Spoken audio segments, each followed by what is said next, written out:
Всем привет, дорогие друзья! Сегодня я хочу сделать небольшую такую прогулку по своему саду, а также показать вам и рассказать, собственно говоря, с чего все начиналось. Это сейчас вы можете видеть красивые и ухоженные растения. Я с гордостью могу вам показывать свои розы, лилии, клематисы, да, в принципе, все цветы, которые растут в моем саду. Но раньше здесь абсолютно ничего не было. Я вам даже больше скажу.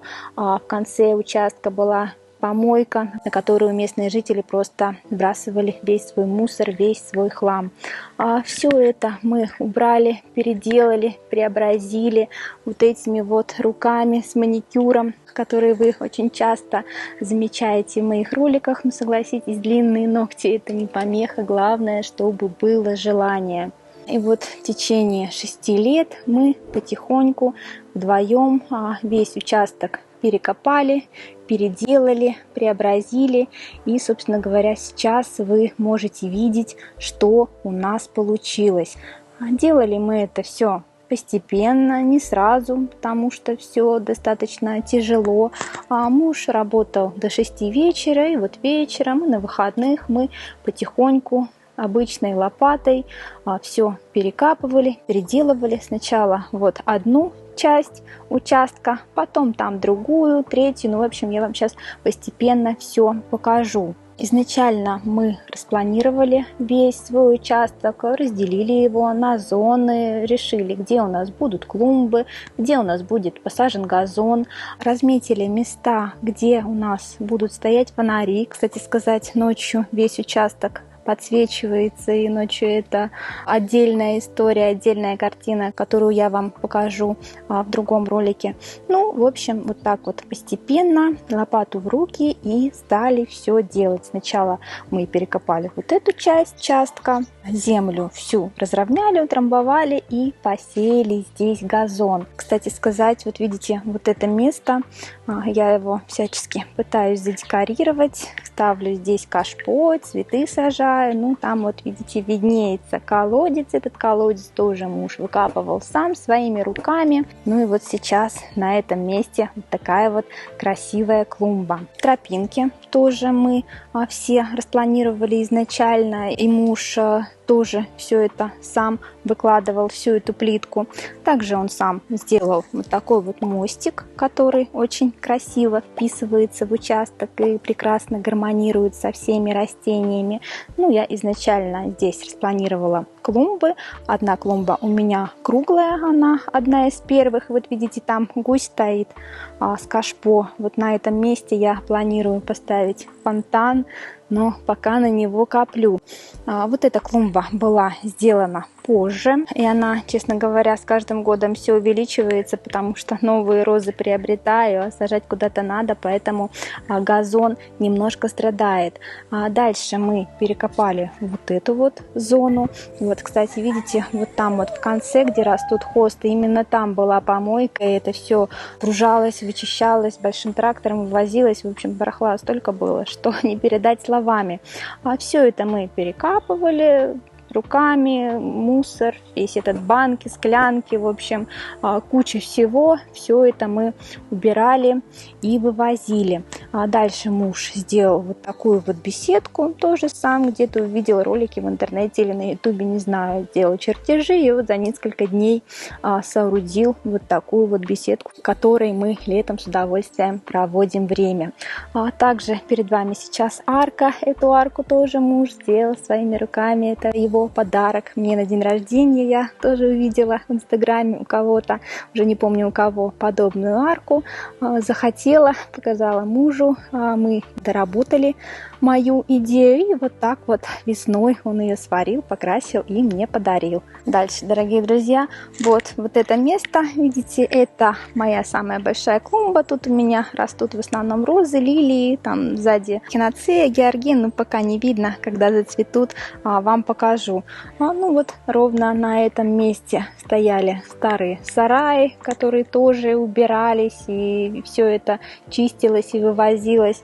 Вот этот вот уголок мы прошлой весной сделали, пересадили сюда все плетистые розы, вот посадили новые розы, и думаю, через несколько лет он тоже преобразится в полной мере. Вот наши туи, которые были куплены малышками, и высота их была не больше полуметра, и вот за несколько лет они вымахали, и высота их уже, наверное, 2 метра. И вот, кстати сказать, видите вон ту маленькую птичку, которая прыгает там по решетке, я вам сейчас ее поближе покажу. Вот, видите, она сидит. Эта птичка свила гнездо вот в этой туи. Она уже там высиживает своих птенчиков, и я, честно сказать, в этот угол стараюсь лишний раз не лезть, потому что я боюсь ее спугнуть, боюсь ее потревожить. Вот так вообще в этом году у нас целых 3 птичьих семьи вывелось, и скворцы были, и ласточки. Ну, ласточки у нас каждый год селятся, и вот эти птички, не знаю, как они называются, крапивницы, в общем, как-то так, тоже высиживают яички, и скоро будет потомство. Ну и вот так вот год за годом потихоньку мы каждую весну что-то делали, перекапывали, переделывали, пересаживали, старались как-то осуществить все задуманные планы. Ну и, собственно говоря, то, что получилось, вы сейчас можете видеть. Вот на этом месте под березой, кстати, был сарай старый. Тут раньше жили поросята, по-моему, там картошку люди хранили. Сарай это тоже убрали, и вот на этом месте я высадила вот такой вот микс-бордер. Здесь у меня растут разные растения, лилии, хвойные, барбарисы. Но вот его надо довести до ума, тут все подрезать и культурить, честно говоря, пока руки не доходят. Ну а так, фото того, что было, вы можете видеть на своих экранах. Сразу хочу заметить, дорогие друзья, что я никакой не агроном и не ландшафтный дизайнер. Я обычный человек, который любит цветы, который увлеченно занимается своим делом и делает то, что нравится с любовью и с трепетом.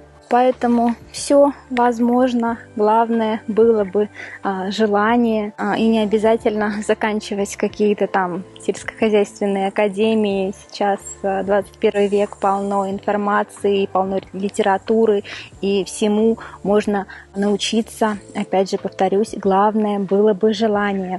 И вот сейчас в конце я вам хочу показать еще одну зону. Эту зону мы переделали в прошлом году. Здесь у нас был огород, но мы его немножко отодвинули.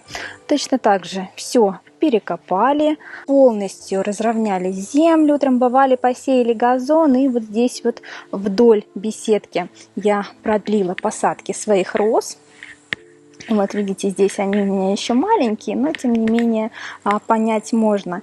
И вот так вот вдоль заборчика я сделала вот такие вот клумбы. Тоже там у меня такой небольшой микс-бордер из хвойников.